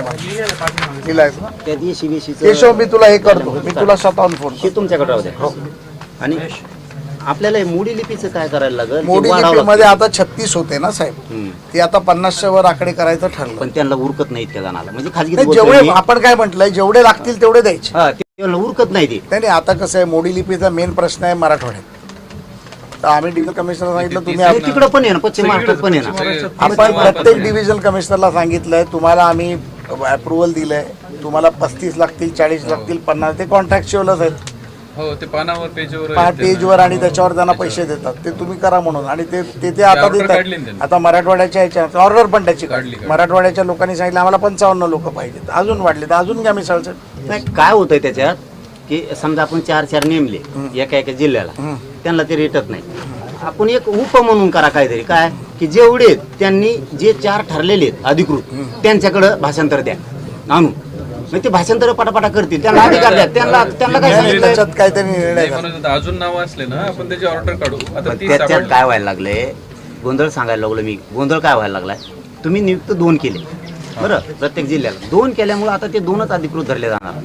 आता समजा 20, 25, 50 आहेत, ते मदतच होईल ना वाचायला. आपण काढला ना GR. त्यांनी खरं दिलंय, जे नाही आहेत अधिकृत त्यांनी खरं दिलंय का खोटं दिलंय हे तुमच्या अधिकृत यांच्याकडे घ्या ना. नाही जास्त आहेत ना तुमचे, त्याची यादी दिली तर आपण त्याच्या यादी दिली तर आपण म्हटलं ना घ्यायचं म्हणून. त्यांना भत्ता देतो बोलले, भत्ता दिलेलेच नाही. ते मागचं झालं, आताचं नको. बाबा नवीन आता 30 तारखेनंतर जे मी म्हणतोय ना, याच्यानंतर काय तर महाराष्ट्रातले जेवढे नाव आहेत ना 30 तारखेला जे काय ते निर्णय कोणाकडे दिले पाहिजे झाला, जिल्ह्यात असा लेखी दिलं होतं का कधी कोणी SOP? लेखी SOP दिल्यानंतर काय आहे, तुम्ही कन्फ्यूज करू नका. आपण 30 तारखेनंतर जी दादाला SOP दिली, जे आपण ॲफिडेव्हिट कसं द्यायचं, अर्ज कसं करायचं, आता टंकलेखकाचं आहे त्याचाही निर्णय झाला. 35 होते. डिव्हिजनल कमिशनरला सांगितलं तुम्हाला वाटतंय की मला छत्रपती संभाजीनगरला 25 पुरतायत किंवा 5 पुरतायत, पण मला बीडला 25 लागणार आहे, तर घ्या 25 तिकडं. ते अधिकार आणि जिल्ह्यात त्यांना द्यायचे का? तिकडनं DPTC मधनं पैशाची प्रोव्हिजन करायला सांगितलं. नाही आपण त्यामुळे तोही अडचण नाही. आपण लाड साहेब जे देणार आहेत समजा जिल्ह्यातले ते कोणाला भेटायला पाहिजे त्यांनी जिल्ह्यात कलेक्टरांना कलेक्टरांना किंवा डिव्हिजनल कमिशनर म्हणजे मला त्यांना तर सांगता की तुम्ही कलेक्टरांना भेटून तुमचा अर्ज करा की मोडी लिपी अभ्यास म्हणून मला काम करायचं. आणि त्याच्यातही तुमचं कुठे अडलं तर तुम्ही माझ्याकडे पाठवून द्या, विखे पाटलांकडे पाठवून द्या. किशोर तुम्ही जरा या जिल्ह्यात मराठवाड्याचं जरा बघून घ्या ना. तेवढं ती विद्युतचा एक GR राहिला ते बलिदान गेलेलं कुठं. हो, हो. तो करतोय ना आता आचारसंहितेत. करा करा ते 22 पर्यंत मला बी काही बोलायचं नव्हतं कारण ते म्हणले 22च्या नंतर आम्ही काम सुरू करतोय. पण हे तुम्ही योगायोगानं आलात तर ते ओबीसीच्या सुविधा सुरू झाल्यात तर ते शाळा लागूच नाही केल्या ते पटापट होऊन जाईल. लगेच तात्काळ करू. एक माणूस ठेवा काय होतं तुम्ही ना मिसळचं आहे. एक माणूस आता ठेवा. मराठवाड्याला तर पहिलं तात्काळ तुम्ही जो GR आलाय तो पाठवून द्या. Yes, sir. ते बाकीच्या डिव्हिजनल कमिशनरची मी विखे पाटील साहेबांना बोलायला लावतो, मुख्यमंत्री कार्यालयातून बोलायला लावतो.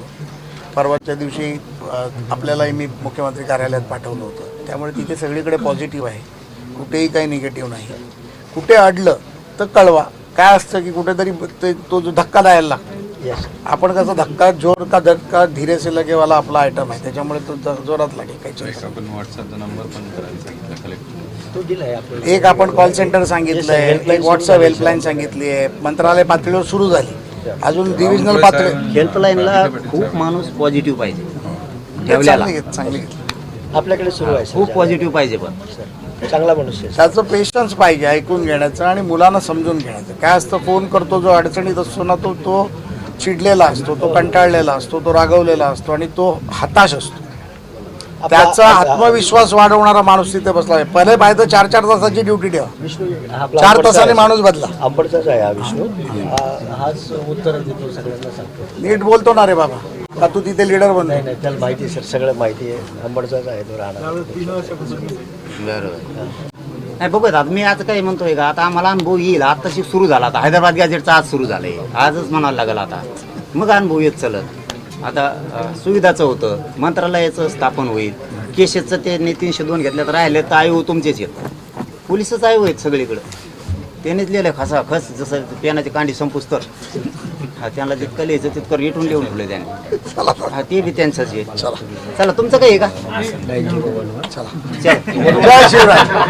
वडवणीचा तहसीलदार ऐकत नाही म्हणले, त्यांना फोन करा. ते आता बसून करूया ना.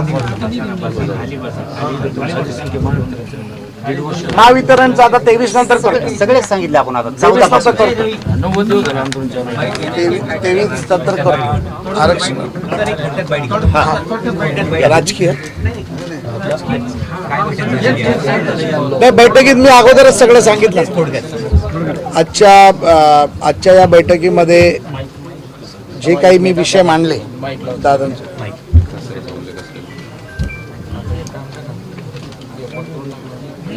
याला फसायचंच नाही.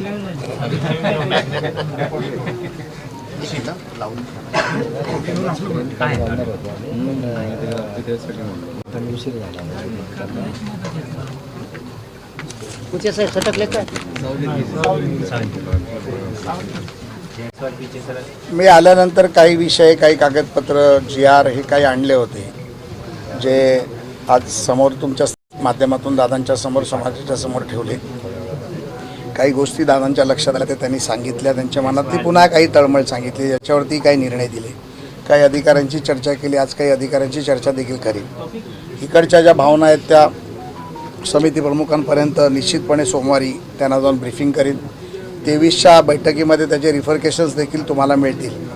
आणि जे दादांनी जे सांगितलं आहे, ते जे शब्द दिला आहे ते लेखी दिलेलं आहे. त्याच्यामुळे मला वाटतं की लेखी दिलेल्या शब्दाचा पाठवा करायला मला ते सोपं पडतं आहे, कारण ते लेखी आहे आणि ते 100% पूर्णत्वाकडे घेऊन जाण्याचा माझा प्रयत्न आहे. जसं मी पहिलं देखील एक वाक्य वापरलं की सर्वच कामं तात्काळ माझ्याकडनं होतील अशी नाही, पण कामं होणार याची मला खात्री आहे. 1-2 दिवस मागे पुढे होईल, पण ते कामं निश्चितपणे होतील. आणि काही ठिकाणी जिथे अडू, आता एक गोष्टी लक्षात येत आहेत की काही ठिकाणी आपण अडतोय, तर अडलो आहे कुठे, तिथे जर माझ्या कानावर आलं ते मंत्रालयाच्या पातळीवरती माझी लोकं जाऊन ते कामं करतील. विखे पाटलांनी डेडिकेटेड डिपार्टमेंट त्याच्यासाठी केलं आहे, डेडिकेटेड OSD त्यासाठी ठेवले आहेत. त्या लोकांना आम्ही जर सांगितलं तर तिकडनं तात्काळ त्याचा निर्णय येतो, तात्काळ त्याचा फॉलोअप होतो. मला असं वाटतं की आजची दादांची बैठक अतिशय चांगल्या पद्धतीत झाली. 29 ऑगस्टला दादांना अशी कुठलीही वेळ येणार नाही ज्याच्यामध्ये दादांना कुठलंही चुकीचं शेवटचं पाऊल उचलावं लागेल. सरकार दादांच्या मागे आहे, मुख्यमंत्री दादांच्या मागे आहेत, उपमुख्यमंत्री दादांच्या मागे आहेत, विखे पाटील दादांबरोबर आहेत, सर्व समितीचे सदस्य दादांबरोबर आहेत, समाजाची लोक दादांबरोबर आहेत आणि महाराष्ट्र दादांबरोबर आहे. एवढंच मी म्हणतो. आजच्या बैठकीत मला असं वाटतं की खूप चांगल्या पद्धतीची चर्चा झाली. अधिकारी उपस्थित होते. अधिकाऱ्याने स्वतःहून त्यांनी फोन करून सांगितलं की तुम्ही जाताय पण आम्ही येतो, कुठे अडलं तर आम्हाला कळेल. त्यांनी देखील सर्व लिहून घेतलं आहे. त्यामुळे त्यांचं, त्यांच्या डिव्हिजनल कमिशनरचं, कलेक्टरचं, सर्वांचं मी मनापासून आभार मानतो. आपण सर्व पत्रकार इथे नेहमी आम्ही आलो की येता. आपल्यालाही भूक लागली असेल, मलाही भूक लागली आहे, त्यामुळे तुमचंही आभार मानतो. समाजाच्या सर्व माझ्या बांधवांचा आभार मानतो आणि सर्वांना धन्यवाद करतो. जय हिंद.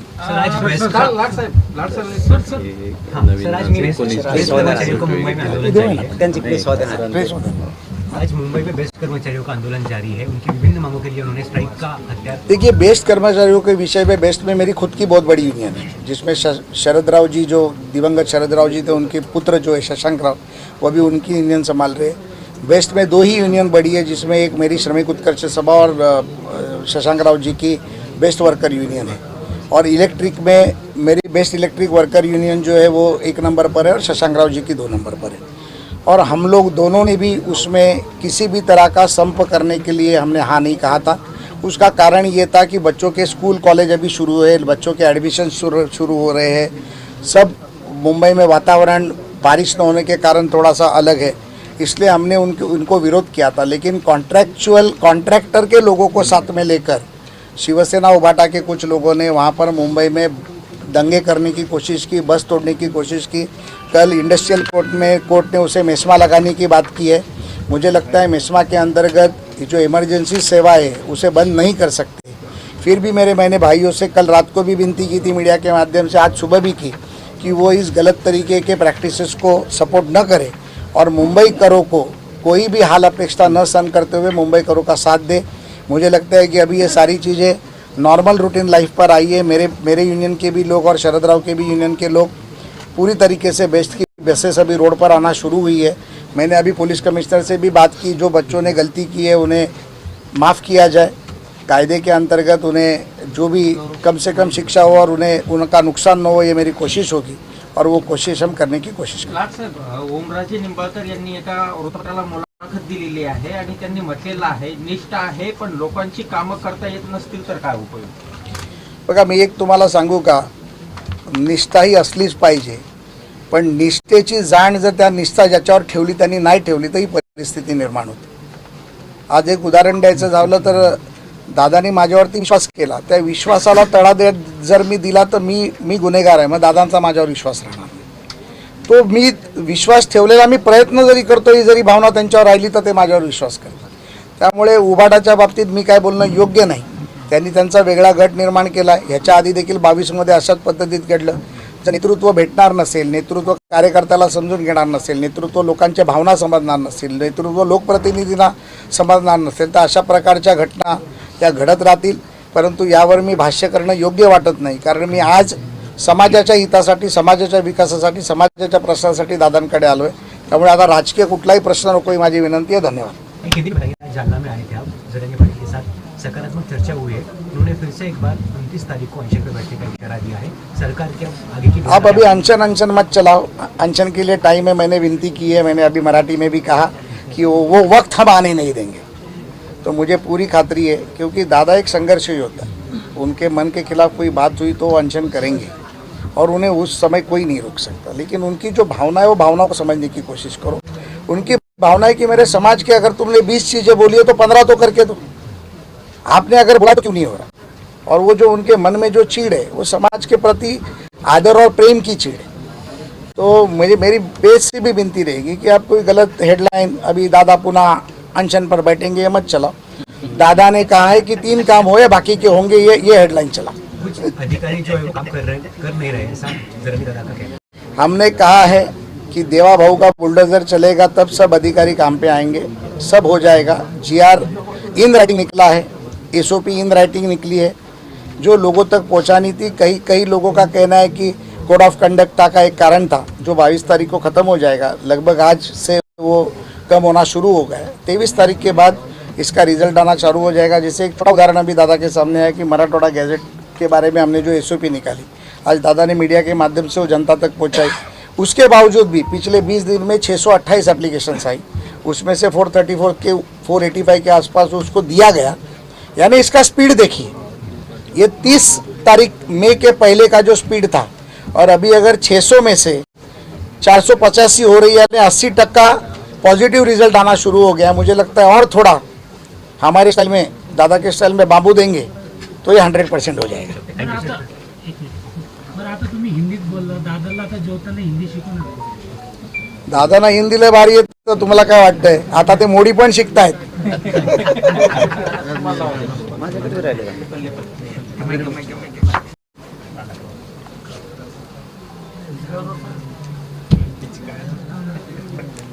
टेन्शन येतं ना पुन्हा हिंदीचं बाईट घ्या. हे अवघडच आहे राव. सुरू आहे ना. त्याला सकारात्मक बैठक झालेली आहे, तुमच्या 3 मागण्या मान्य झालेल्या आहेत.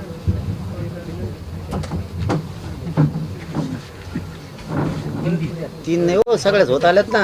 नाही, आजच्या बैठकीत आज परत 3 मागण्या मान्य झालेल्या. नाही त्या जुन्याच आहेत. आपली मागणी काय होती की 58 लाख नोंदी सगळ्यात पहिली की त्याचे कुणबी प्रमाणपत्र द्या आणि आमच्याकडं डाटा द्या, जेणेकरून जर तुमच्याकडून लोकांपर्यंत जाणं होत नसेल तर आमच्याकडं यंत्रणा पण आहे. आम्ही त्यांना सांगू की तुमची नोंद निघाली, तुम्ही कुणबी प्रमाणपत्र काढून घ्या. तर त्यांनी आता ते डाटा गोळा करणं चालू आहे असं त्यांचं म्हणणं आहे. ठीक आहे ना, आपण त्यांना ते पण वेळ दिला आहे की आम्हाला एकदा डाटा द्या, कारण ते त्यांच्याकडं दुसरं आपल्याकडं आला म्हणजे आपल्याला लोकांना देता येईल एक भाग. दुसरं की त्यांनी OBCच्या सवलती लागू केल्यात, सोयी आणि सुविधा त्या स्थानिकवर फॉलो केल्या जात नाही आहे. सगळ्या संस्थांकडून त्याचा त्या JRचा स्वीकार केलेला नाही आहे. तर मग त्यांनी सांगितलं ज्यांच्याकडून फीस घेतली जाईल त्यांचे वापस देऊ आम्ही सगळ्यांच्या, आणि आता लगेच आदेश काढू म्हणून सांगितलं. 23पासून काढतील. आपला महत्त्वाचा विषय होता की सातारा संस्थांचा, त्या संदर्भातही त्यांनी आता एजंटकडे पण सगळं मागून घेतलंय त्यांनी. आता त्याच्यावरती होईल. मी आहेच ना, आता कोल्हापूरचं बी माझ्याकडून घेऊ, तुम्ही म्हणले माझ्याकडून घ्यायला आलोय. ते काय होती हुंबत, मी एकदा असंच हैदराबाद गॅजेटियर शंभूराजे देसाई साहेबाकडे दिलं होतं आणि ते सगळेच आले होते. 2-3 महिने झाले तर काहीच म्हणले नाही, माझ्याकडून नेलं आणि 3-4 महिन्याने म्हणले ते तुमच्याकडून नसतं घेता येत, आम्हाला आमचीच समिती पाठवावं लागते, काय दे कोणी घ्यावं लागतं. आणि म्हणलं मग तवाच घेतला असत काय झालं असं, 3 महिने व्हायला नसते गेले म्हणजे तसं. मग शंभूराजे साहेब ते स्वतः हैदराबादला गेले आणि त्यांनी तिथून आणलं. तसं ते मी माझ्या अभ्यासासाठी घेतो शिंदे साहेबांच्या समितीला ते हा, ते त्यांनी तिथून आणायला लागतं जणू, ते लयच हुंबल आहे काय रेकॉर्ड वरती आणतो की त्यांनी ते मागून घ्या. हा, ते एक विषय होता.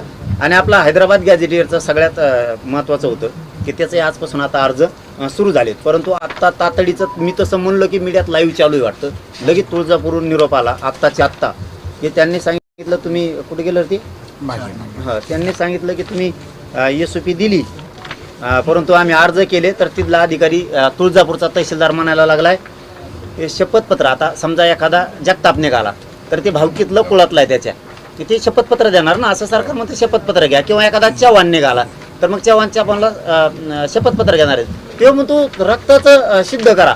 कसं आहे इथं शपथपत्र देणाऱ्या नातेवाईकाने अर्जदार त्याच्या कुळातील व नात्यातील कसा आहे याबाबतचे शपथपत्र पुराव्यासही सादर त्याचं करावे. सॅम्पलही आपण दिलंय. शपथपत्र दिलंय ना त्याला, शपथपत्राचं दादा त्याचं सॅम्पलही आपल्याकडनं ते अप्रुव्हल घेतलं होतं त्या दिवशी आपण बसलो त्याला तेव्हा. शपथपत्र काय दिलंच ना. कसं आहे समजा आता तुम्ही जगताप आहेत, मी जगताप आहे, आता तुम्ही माझी नाही निघाली म्हणून तुम्ही मला शपथपत्र दिले, कारण आपण एका कुळातले एका भावकीतले रक्तातले तुम्ही दिले. आता सिद्ध तेच केलं ना, तुम्ही मला शपथपत्र दिलं हे माझ्याच कुळातला भावकीतला आहे म्हणून, तरी त्या अधिकाऱ्याला काय पाहिजे आणखी? रक्तानी सही करायची काय विचारत आहे? हो, त्याला काय देतो, मुंडकं कापून देतो म्हणा तुला. एखादा चव्हाण जर म्हणतो ह्या चव्हाणाचं निघालंय मला शपथपत्र दिलंय, लाडभाऊ बोलते ते बरोबर आहे ना, लय कधी लई नाही आम्हाला.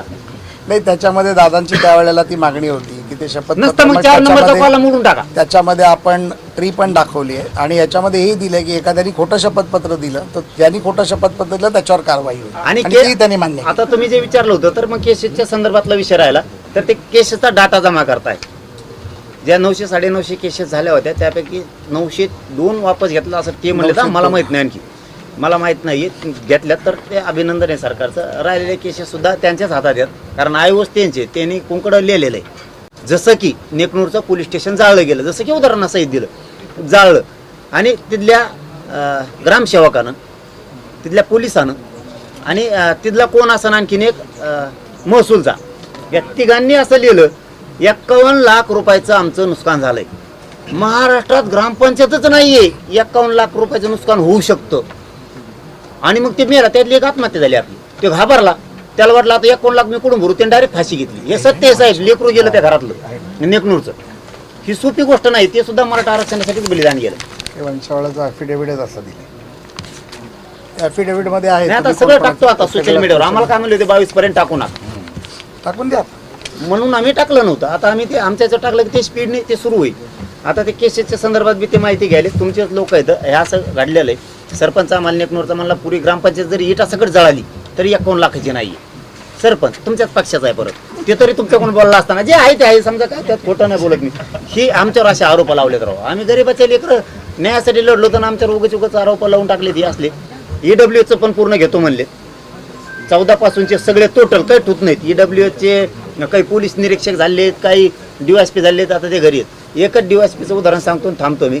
EWHमधून DYSP म्हणून अमरावतीच्या एका बांधवाची निवड झाली होती. त्याची निवड झाल्यामुळे त्याच्या गावात मिरवणूक काढली. DYSP लागला आपल्या गावातलं लेकरू म्हणून. आणि त्या झटक्यात पाहुणे सुद्धा आले होते सगळे मिरवणुकीला. त्या पाहुण्यांवर ओळखीला DYSP पोरं याला आपली पोरगी देऊन टाका.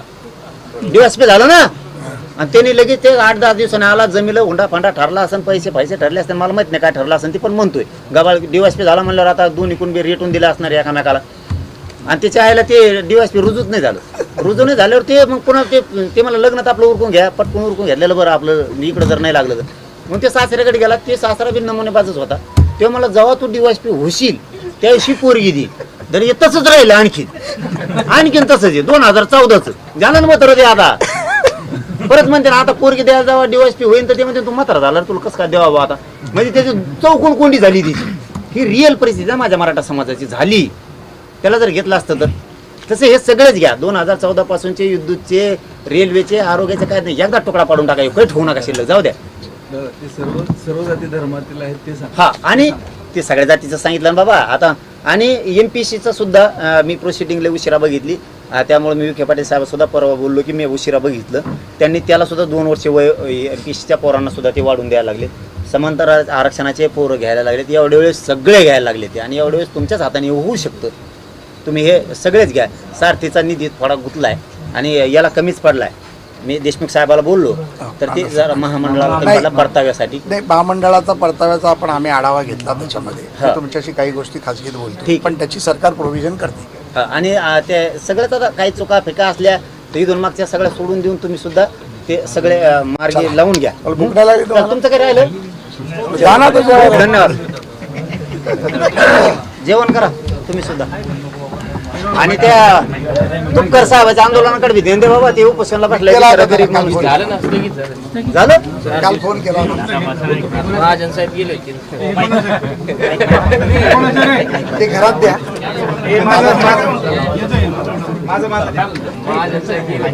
ते बाईक दे.